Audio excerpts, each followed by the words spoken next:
Welcome to the Deep Dive. Today we're jumping right into a really pivotal moment in global politics. We're looking at détente. Exactly, détente.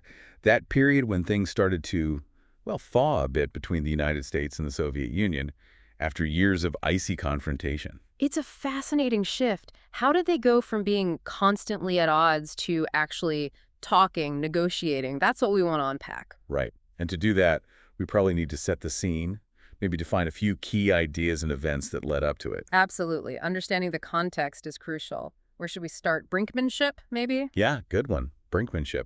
It's kind of like a high-stakes game of chicken, isn't it? It is. Imagine two cars driving straight at each other, waiting to see who swerves first. In Cold War terms, it meant pushing disagreements or confrontations right to the absolute edge of disaster, like the brink of war, hoping the other side would back down first. Super dangerous. Incredibly dangerous. It relied on the threat of massive retaliation, basically. Mhm. And then you have things like the Berlin Wall, a very physical symbol of the divide. Oh, definitely. The Berlin Wall. You got to picture this.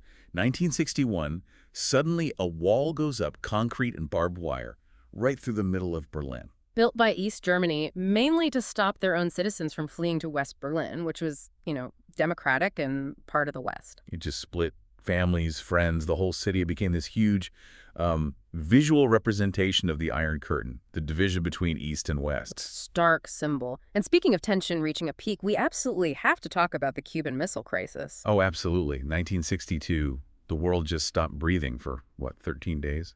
Felt like it. The U.S. discovered the Soviets had secretly installed nuclear missile sites in Cuba. Right on America's doorstep.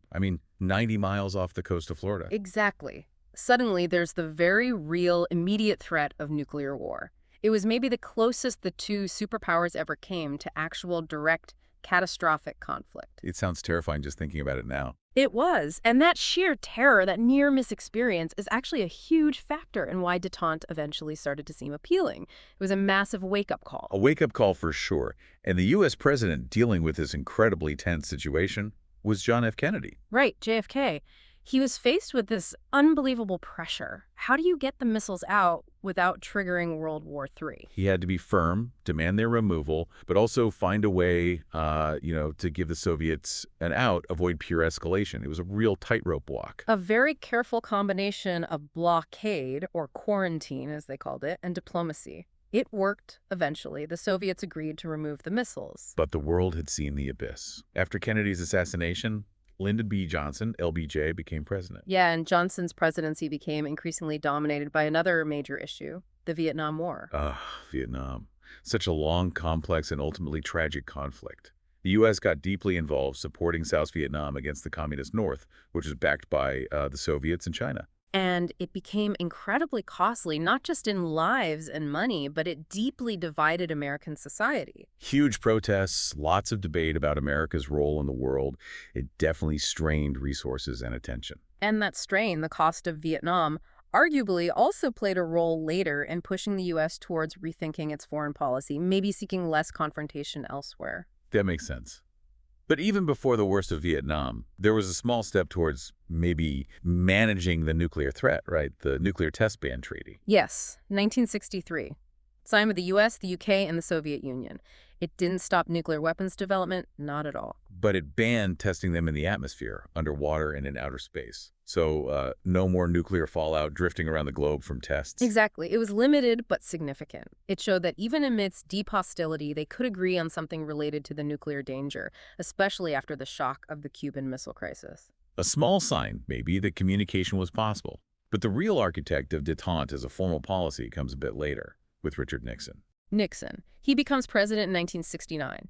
And he, along with his advisor Henry Kissinger, made improving relations with the Soviet Union and, very surprisingly, with Communist China a central part of their strategy. Which was a huge shift, especially the opening to China. A massive shift. Nixon saw an opportunity, a way to reshape the global balance of power. This whole policy approach, this easing of tensions, is what we call détente. Détente. So it's not friendship, right? Not allies. No, not at all. Think of it more as a relaxation of strained relations, a move away from direct confrontation towards more negotiation, more dialogue, trying to manage the rivalry rather than win it outright immediately. Managing the competition. And a big part of that management involved dealing with the nuclear arsenals. That brings us to SALT. SALT, yes, the Strategic Arms Limitation Talks. These were a series of negotiations between the U.S. and the Soviet Union. Aimed at actually putting limits on the number of nuclear weapons, specifically strategic launchers, that each side could have. Right. The first round, SALT I, led to a treaty signed in 1972. It didn't end the arms race, but it was a major attempt to control it, to put some rules around this incredibly dangerous competition, a cornerstone of détente.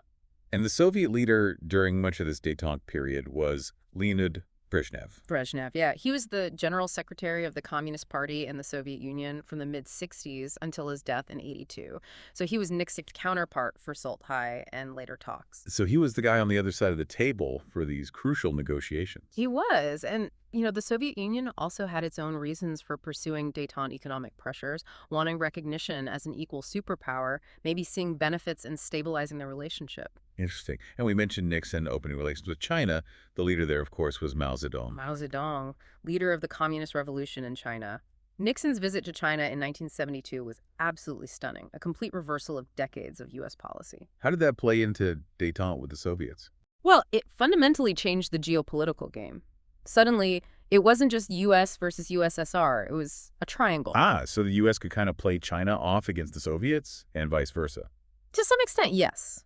It gave the U.S. more leverage, more flexibility. The Soviets were worried about a potential U.S.-China alignment against them.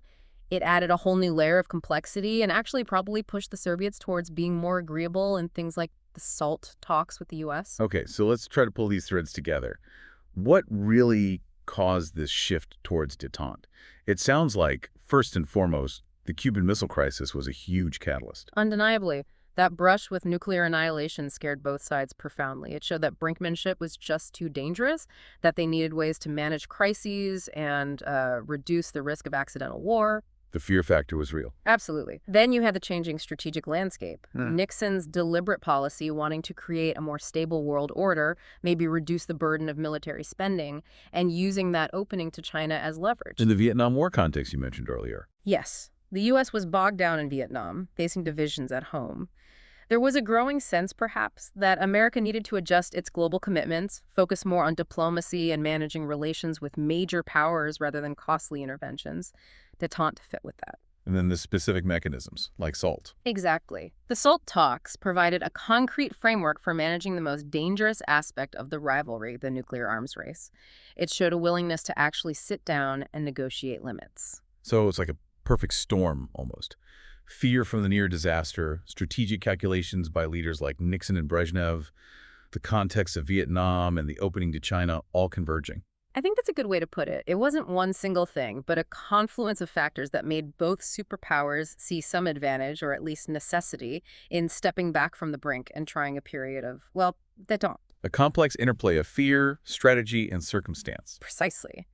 It highlights that even bitter rivals can shift their approach when the perceived risks of confrontation become too high, or when new opportunities for managing the relationship emerge. Which leads to an interesting thought to ponder. Even during détente, the fundamental competition didn't just vanish, did it? Not at all. The ideological clash, the proxy conflicts in other parts of the world, the espionage, a lot of that continued. Détente was more about managing the central nuclear confrontation, not ending the rivalry altogether.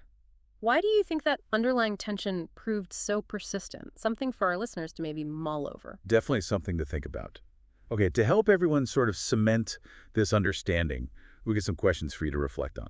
Good idea. All right, first, can you explain in your own words what brinkmanship means? Maybe give an example from the Cold War. And what was the main purpose of the Berlin Wall? Why was the Cuban Missile Crisis such a significant event in leading towards détente?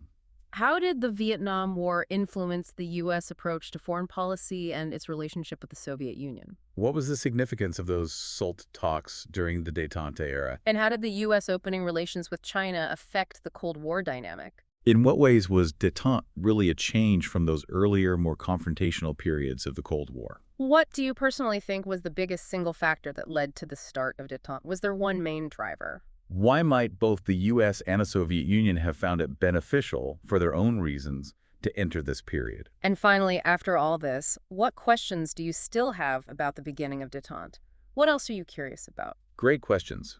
Thinking through those should really help solidify the key factors behind this major shift in the Cold War. It really forces you to connect the dots between these different events and concepts. It's a crucial period to understand.